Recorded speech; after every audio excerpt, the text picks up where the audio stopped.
এই যে রাব্বি আর বিলালে অনলাইনে ঢুকিয়া একজন আরেকজনে হুমকি দেয়, এই হুমকি গুলো যে দেয় না করে দিবি যার যার ভাবে কবি কন্ডম বানাইতো। এই সাথী দেওয়া যায় কেডাইটা? আরে ও তো আমার ছেলে বিল্লালে। আর এইটা কেডা? এটা রাব্বি আমার ছেলে। হেরা অনলাইনে ঢুকিয়া যা শুরু করছে, এই যে অনলাইনে ঢুকিয়া টেয়া পয়সা তুলতাছে, কারোর টেয়া পয়সা দেয় নাই, কারোর যে টেয়া পয়সা দেয় নাই, যার লাগে টেয়া তুলতাছে, হ্যাঁ আইলে তোমার ভোলা ভান্ডে জিগাইও আর কইও যে যার লাগে টেয়া পয়সা তুলছ টেয়া পয়সা এরা দিয়ে দিস, বুঝছা? কইয়া গেলাম। সর্বনাশ। এরে বাবা বিল্লাল আর রাব্বি, আমি তোর মা হইয়া তোরার কাছে জুরাত করি, যার জন্য লক্ষ লক্ষ টাকা তোরা উড়াইয়া পকেটে ঢুকাইতাছ, এই টাকাগুলা যার হক, যার জন্য উড়াইছত তারার হাতে বুঝাইয়া টাকাগুলা দিয়াইবি।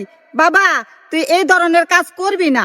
বাবারে আমি তো জানি তুই আমার ছেলে অনেক ভালো, তো আজকা বাবা তুই এই ধরনের বেইমানি করতাছ কি জন্য?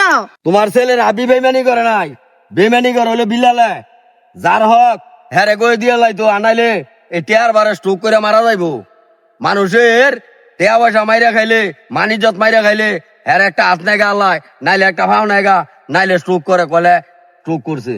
ফরের হক নষ্ট করতে নাই, না করে দে, ফরের হক কেউ নষ্ট করবেন না।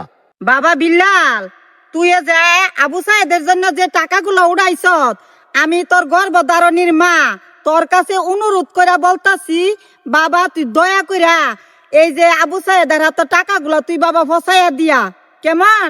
এই সাথী শেষবারের মতন একটা কথা কয়ে দিয়ে যায়, এই যে রাব্বি আর বিলালে অনলাইনে ঢুকিয়া একজন আরেকজনে হুমকি দেয়, এই হুমকি গুলো যে দেয় না করে দিবি যার যার ভাবে কবি কন্ডম বানাইতো।